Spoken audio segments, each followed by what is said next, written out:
senhores telespectadores, acho que toda a gente pensa em férias. Bom, uns pensam porque as têm. Estão agora a gozá-las. Há milhares de portugueses, estão em Cuba, estão no Brasil, estão em Cancún, estão nas Caraíbas. Também uns que tiveram mais bom gosto estão no Algarve. Há por toda a parte. Bom, infelizmente, a maioria não tem férias. E não tem férias, ou porque não tem dinheiro para as fazer, ou porque tem tanto trabalho que não o pode largar. É o meu caso, eu não tenho férias. Isto é estranho, mas quanto mais idade se tem, mais encomendas. E, portanto, eu este verão não faço férias. Mas também gosto de dar um passeio e aproveitei este domingo, vou dar um passeio. Gostava que os senhores telespectadores me acompanhassem neste passeio para verem que há em Portugal coisas tão bonitas, como eles nem sonham. E até coisas diferentes, há novidades. Passei o Parque do Porto, eu estou aqui, estou ao Palácio da Bolsa, está na minha frente, vou aqui do centro do Porto e vão ver o passeio que nós vamos fazer.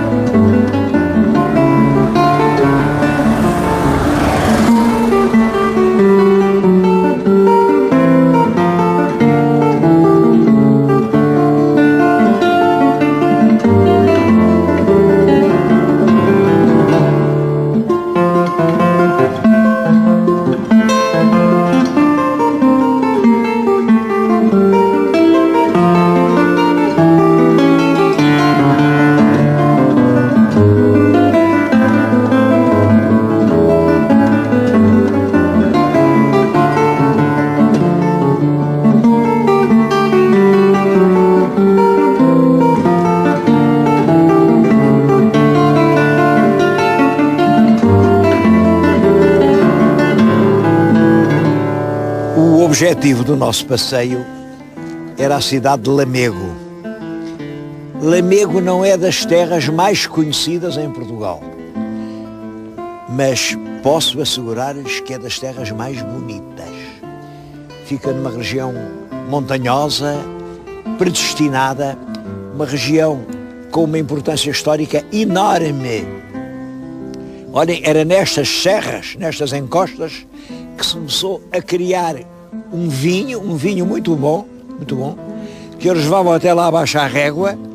Na régua metiam naqueles barcos rabelos e depois ria abaixo, embarcava lá embaixo no Douro, em parte nos cais de Gaia, em parte nos cais do Porto, e por isso todo o mundo lhe chamava vinho do Porto. Bom, mas o sabor, a verdade, a alma do vinho do Porto nasce em Lamego. E ainda hoje a gente vê aí vinhedos magníficos, é uma paisagem prodigiosa. A terra era muito importante, na época romana já isto era importante. Portanto, é uma cidade com mais de 2000 anos. É claro, o tempo transforma-se, continuou sempre a ser uma sede de vida espiritual intensíssima. E isso hoje marca-se talvez aqui, neste santuário de Nossa Senhora dos Remédios, que é conhecido em todo o país. Em setembro vêm aqui dezenas e dezenas de milhares de pessoas. Há uma escadaria de granito que vai até lá abaixo, vai até à cidade, vê-se a cidade ao fundo. Esta escadaria tem 670 degraus. 670. Bom, na altura da Romaria, que é em setembro, toda a gente a sobe e há muita gente que, para mostrar a sua devoção, o seu sacrifício, a sobe de joelhos. Eu sei que hoje há pessoas que acham isso esquisito e até atrasado. Bom, de qualquer maneira, isto quer dizer a força dos sentimentos morais, o poder da fé. E a verdade é que os tempos mudam, mas esta verdade é sempre a mesma. A fé até pode mover montanhas.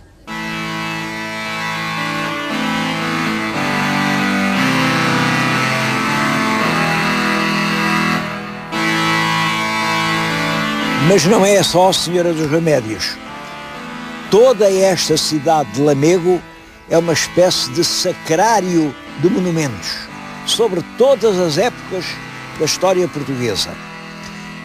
Talvez o mais importante seja o castelo. Queria a propósito dizer uma coisa. Os alcaides-mores daquele castelo eram os condes de Marialva. E eu, a propósito disso, falei no marialvismo. Recebi depois uma carta muito inteligente, de um senhor telespectador, a dizer que o marialvismo tinha a ver com os Marialvas, mas já não era com os Marialvas alcaides-mor daquele castelo. Era com os outros condes de Marialva do século XVIII. Ele tem toda a razão. Eu não estou aqui a dar as mãos à palmatória porque, realmente, como calculam, estes programas em que eu tenho que condensar em 25 minutos, às vezes séculos de história, não posso minuciosamente descrever as coisas. Mas é como diz, o marialvismo vem de uns outros Marialvas que recebem o título de condes de Marialva já no século XVIII. Estou agora diante de um outro documento, para mim, muito emocionante da cidade de Lamego. É a entrada, como veem, é uma coisa do século XII ou XIII, da igreja de Santa Maria de Almacave. E isto é particularmente importante porque, segundo uma longa tradição portuguesa, foi aqui que os reis reuniram a sua primeira corte. Corte queria dizer parlamento. Corte eram os representantes, enfim, as primeiras cortes só tinham fidalgos e prelados, mas depois já vieram os representantes das principais vilas do reino, portanto, e as cortes gerais são já, no fundo, o embrião do atual Parlamento. Pode, portanto, dizer-se, se El Rei Dom Afonso Henriques tivesse reunido aqui, nesta igreja, as primeiras cortes portuguesas, poderia dizer-se que este templo de Santa Maria de Almacave foi a semente da democracia portuguesa. Bom, infelizmente não pode, e não pode, porque quem inventou essa história das cortes de Lamego é realmente um historiador muito fantasista do século XVI. No fim do século XVI estávamos sob o domínio filipino e ele inventou umas atas de umas cortes que nunca existiram, em que estabelece uma série de regras, entre elas a que Portugal tinha sempre que ser uma nação independente. Eu gostava imenso que isso fosse verdade, mas realmente não é.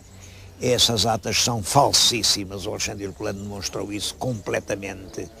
E não são só as atas que são falsas, é a própria evolução global da sociedade portuguesa que mostra que isso não pode ser verdade. As primeiras cortes de que há uma notícia certa são muito depois, é com o neto do Dom Afonso Henriques, é com o Dom Afonso II, que realmente reúne em Coimbra os seus próceres, os seus mais notáveis, e é daí que saem as primeiras leis gerais que há em Portugal. Tudo isso está publicado por Herculano nos Portugal e a Monumenta Histórica, e acho que ninguém deve substituir a história séria pela lenda, por mais poética que ela seja. Em todo caso, é verdade, este pórtico românico está ligado a uma lenda extremamente bela. Seria aqui que El Rei Dom Afonso Henriques teria reunido as primeiras cortes de Portugal.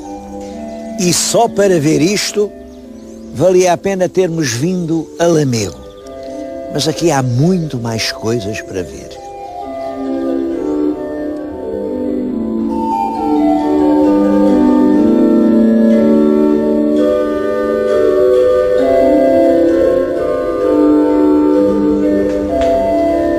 Um outro monumento que merece uma visita muito demorada é a Sé Catedral de Lamego. Já existia uma Sé em Lamego no século V depois de Cristo, quer dizer, há 1500 anos que existe um bispo de Lamego. Sabemos o nome do primeiro, era um bispo Sardinários.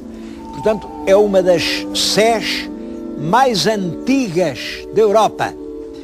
Hoje o templo, é claro, isto foi sendo construído, reconstruído, é um soberbo monumento do Renascimento, da época manuelina, com imensas coisas que ver. Só para ver isto, repito, vale a pena vir a Lamego.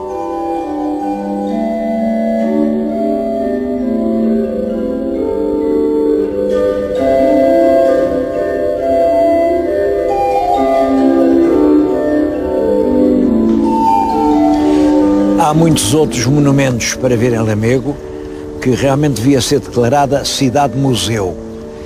E a propósito de museu, quem vier aqui não deixe de visitar o Museu de Lamego. Está aqui na nossa frente, é um dos museus mais ricos que existem na província portuguesa. Lá dentro pode admirar-se uma coleção de tapeçarias do século XVI, sobre a Guerra de Troia, que é realmente uma coleção incomparável. É a altura de voltar ao hotel e os senhores telespectadores vão-me acompanhar comigo agora neste regresso ao hotel.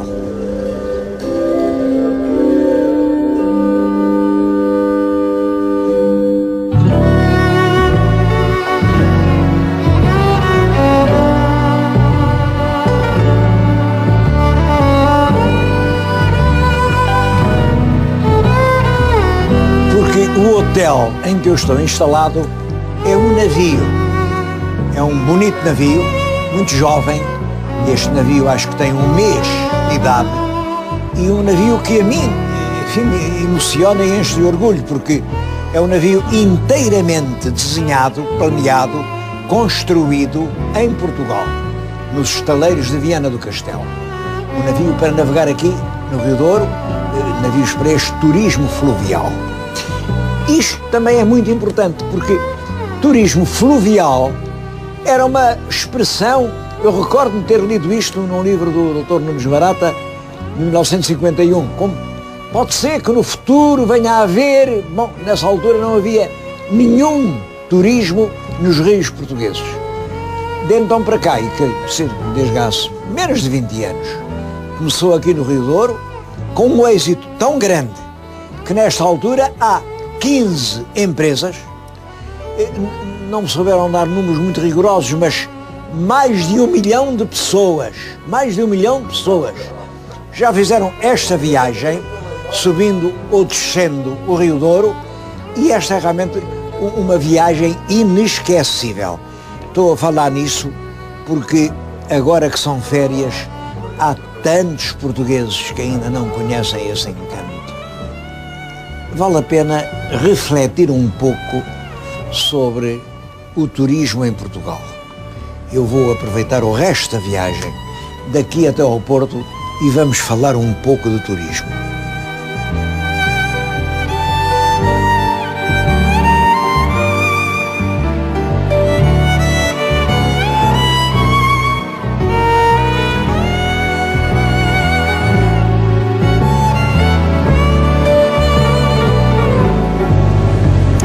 Ainda há pouco tempo li numa enciclopédia que o turismo é tão antigo como o mundo, porque as primeiras populações eram nómadas, andavam sempre a viajar, e até já os gregos iam aos Jogos Olímpicos. Bom, eu devo dizer que quem escreveu isto não faz a menor ideia do que seja o turismo. O turismo é um fenómeno muito novo, recente, é posterior à primeira Revolução Industrial. O turismo resulta fundamentalmente de 3 fatores. Primeiro, a existência de uma classe média que tem meios para, enfim, só para seu recreio, para a sua cultura, para o seu prazer, viajar. Segundo, a existência de meios de transporte. Era completamente impossível viajar quando não havia nem comboios nem estradas. E as estradas, devo dizer que as estradas europeias são do século XVIII. Antes disso era completamente impossível fazer turismo. Bem sei que havia viagens. Os portugueses chegaram à Índia e, a bem dizer, deram volta ao mundo. Bom, mas dizer que aquilo era turismo é um completo disparate. Uma coisa é viagem, outra é o turismo. O terceiro fator, e talvez o mais importante, é este. É a existência de muitos tempos livres. Há 100 anos, um homem trabalhava, a bem dizer, desde que se podia pôr em pé, desde que era criança. Dizia-se até, o trabalho do menino é pouco, mas quem o despreza é louco. As crianças nem à escola podiam ir para trabalhar. E depois trabalhavam até morrer. Bem, hoje não é assim. Hoje há uma idade escolar que é cada vez mais prolongada, depois há um tempo de reforma que é que vem cada vez mais cedo, há um enorme número de pessoas que têm atividades que não puxam pelos músculos, que, portanto, instalou-se uma verdadeira civilização do lazer. Números que eu vi não há muito tempo diziam que em 1990 houve 600 milhões de turistas fora do seu país. Bem, 600 milhões, pensem que o nosso país tem 10 milhões de habitantes e veem até que ponto isto como movimento de massas é importante. 600 milhões de pessoas que já se proporcionam alguns dias de viagem fora do seu país para viajar, para o seu prazer. É claro que isso fez com que o turismo se transformasse numa atividade económica de uma extrema importância. Hoje, todos os países do mundo, todos, disputam os contingentes turísticos, oferecendo todas as vantagens, todos os prazeres, preços cada vez mais baratos. E não há dúvida nenhuma de que o número de turistas está a aumentar de ano para ano, e os técnicos pensam que daqui a 20 anos, portanto lá para o ano 2025, será o dobro do que é atualmente. Naturalmente, o dobro da gente e, portanto, o dobro do dinheiro que proporciona e o dobro do interesse económico, e daí a luta que todos os países civilizados estão a ter em segurar o turismo. E claro, e Portugal não escapa a essa lei. Isto que eu agora estou a fazer, estou aqui a falar-lhes em turismo, ao mesmo tempo que deixo o Rio Douro e que mostro, portanto, uma das paisagens mais belas que há no nosso país, o Val do Douro, com as suas encostas em vinhas, uma paisagem que, aliás, é considerada património da humanidade. Simplesmente é preciso ver isto. O turismo aumenta, mas há muitos tipos, muitos níveis de turismo. Eu penso que hoje, sob o aspecto político, é tão importante o lazer como aqui há 50 anos era o trabalho. Hoje ainda se fala muito, claro, o direito dos trabalhadores, a política dos trabalhadores, reivindicações dos trabalhadores, e tudo isso tem a maior importância e a maior justiça. Agora, sob o ponto de vista eleitoral dos votos que vale, ainda conta mais os direitos dos desocupados, das pessoas que nada têm que fazer e que é preciso entreter de alguma maneira. E daí o facto de terem surgido em todos os países civilizados organizações como é, por exemplo, a nossa Inatel, e este já tem a ideia de tempos livres, TEL, quer dizer isso mesmo, que vêm todos os anos com milhares e milhares de pessoas que precisam de ocupar o seu tempo de qualquer maneira. É um turismo humano, devemos acarinhá-lo o mais possível, mas é evidente, há um outro turismo que, sob o ponto de vista económico, é muito mais rentável. São as pessoas que vêm, estão em hotéis, fazem as suas compras, pagam muito melhor os serviços que lhes são prestados.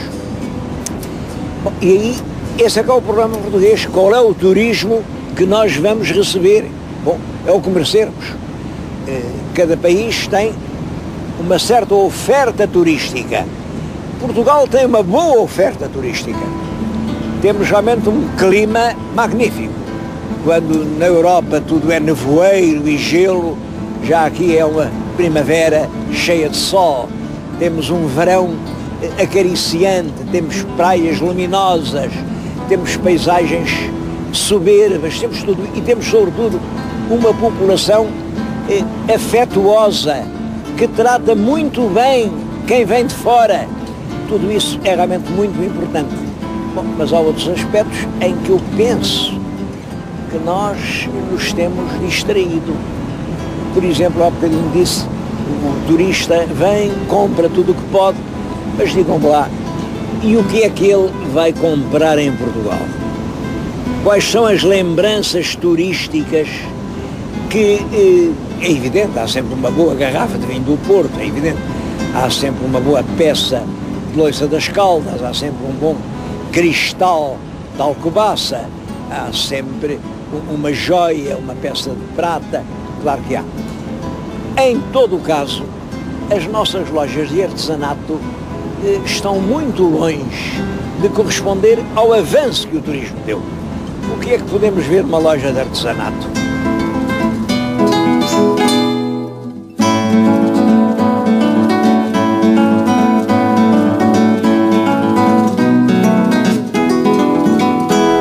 O artesanato é o trabalho dos artesãos, é aquilo que se faz no país e é, portanto, aquilo que, enfim, o visitante leva como recordação e que fica para sempre a recordar o lugar onde esteve. Aqui em Portugal não se tem ligado muita importância ao artesanato. Eu estou neste momento numa excelente loja de artesanato aqui no Alto Douro, mas as peças que há, reparem, tenho agora aqui junto de mim, são os cestos, são iguais aos cestos em que outrora se fazia a vindima. Há até aqui uma lembrança muito comovente. Imaginem que eu encontrei aqui um peão igual àqueles que eu há quase 100 anos, é um pouco exagero, mas não é muito, com que eu brincava e os meus companheiros brincavam na escola. Tudo isto é pitoresco, tudo isto nos enche de saudades. Em todo caso, nestes 100 anos, o artesanato mudou por todo o mundo, apareceram as indústrias artísticas, que são uma fonte de riqueza. Olha, eu, quando me acontecia ir lá fora, nunca me chegava o dinheiro para comprar tantas coisas bonitas que apareciam no nosso caminho. Quando é que os nossos responsáveis pelo turismo vão pensar a sério nessa questão do artesanato português?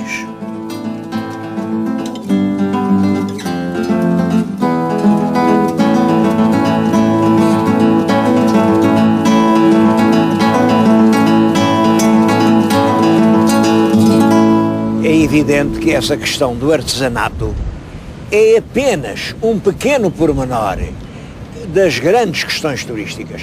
Eu falei nesse assunto porque julgo que é um ponto em que se pode ter uma aplicação pedagógica, em que se pode ligar a escola ao mercado, em que se pode convencer o jovem estudante que é capaz de uma atividade produtiva e útil.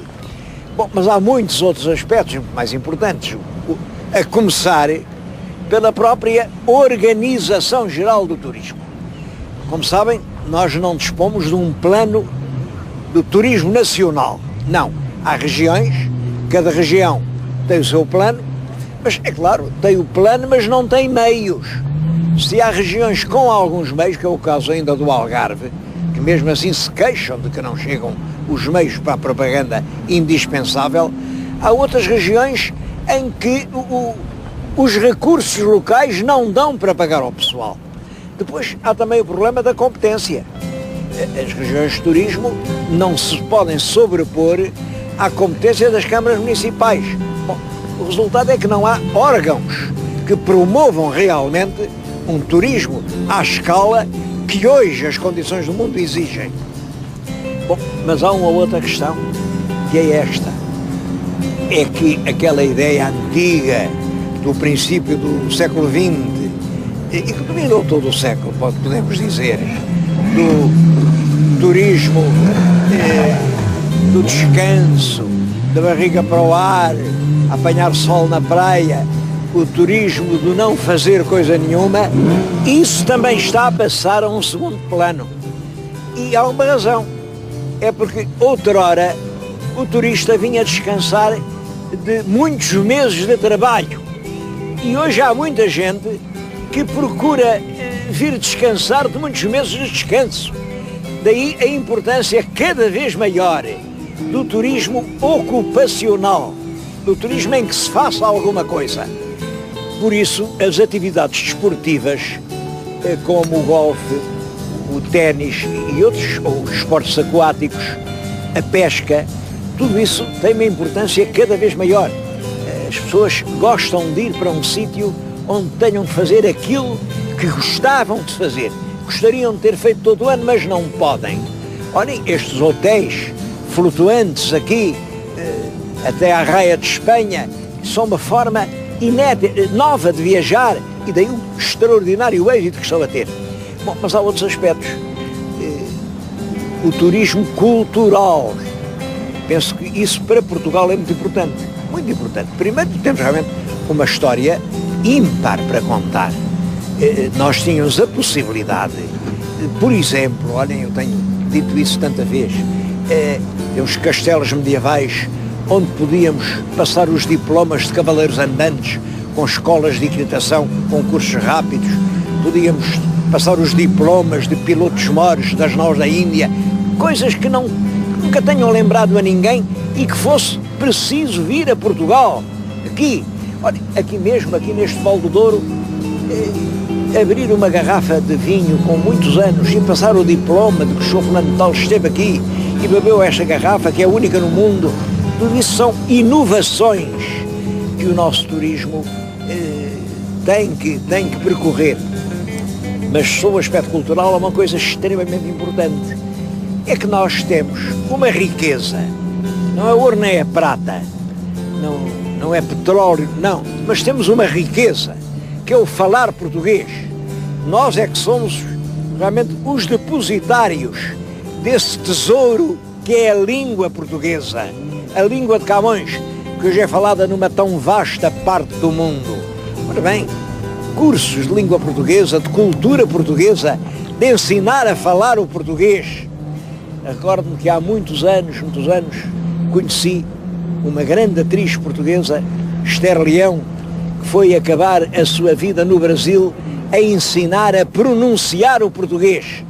E dizia-se, não sei se com verdade sem ela, que havia lá deputados, senadores e até presidentes que tinham aprendido a falar com a velha atriz portuguesa.